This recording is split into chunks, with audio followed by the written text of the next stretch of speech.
Let's talk this Band of Brothers, episode 6, Bastogne. Yeah, man. I tell you right now, man, this was probably one of the most bloodiest, gruesome episode we didn't watch, man. Uh and the other thing, it was freezing cold during this whole entire episode, and it showed, right? Um Again, like every episode they start out talking in the beginning of the episode, and again, that was amazing. The start to get the story going. But real quick, man, I wanted to bring up one of the things that kind of resonates with us in the military on how your leaders come out and you tell your leaders, I need X, Y, Z, I need all these things to make this happen. And your leader said, you ain't getting shit, but make it happen. And that's kind of what happened with these guys. They ain't got food. They was low on food, clothes. Man, they have men to cover certain things, and then the boss pretty much said, "Up, okay, close it up, make it happen," type stuff, and drove off. So it goes back to, man, ain't nothing changed, man. It all stays the same, man. Just make it happen. And one more thing before I let you go, man, we'll go back and forth on this a little bit. Was them waking up in the morning shaving? What was going on with that, man? We in the middle of a freaking war. Why should I care about the shaving part, though? The officers was getting up, shaving their faces in the morning, man. And that was crazy, though. Yeah. Hey, so if anybody listening, for full transparency, we gotta go back and forth right now for this review because we having some issues right now. We having some technical issues. So I'm gonna give a little bit of my thoughts on it. It was freezing, like you said, right? It was freezing. Um, and those some crazy conditions that have to be at war in. You know what I mean? Like, I don't even want to take Saint to the yard to use the bathroom in the cold. So to have to be at war, taking shots and, trying to survive and still trying to find somewhere to rest, that's crazy in that kind of weather. They didn't have food. They didn't have winter clothes. They had little to no ammo. They was told to hold the line and close the gaps.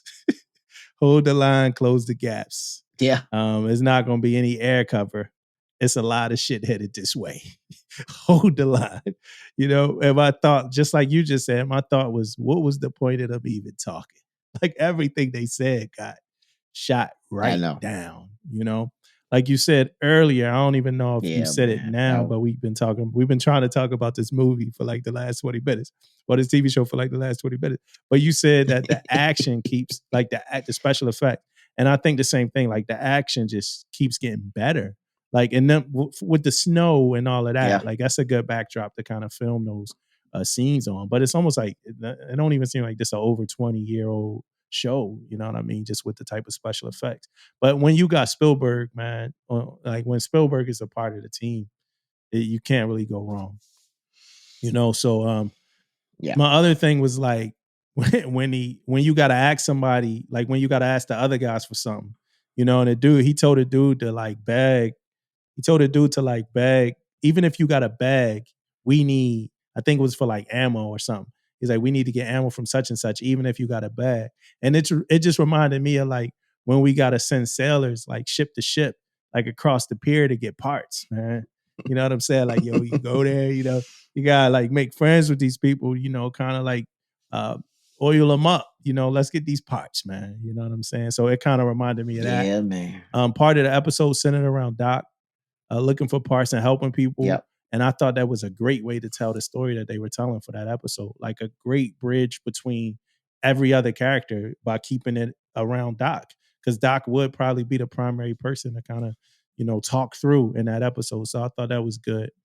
They got to a point where they wasn't even able to evacuate severely injured personnel. And this time I talked to you before about it, but this time I watched it on the surround sound downstairs on the bigs.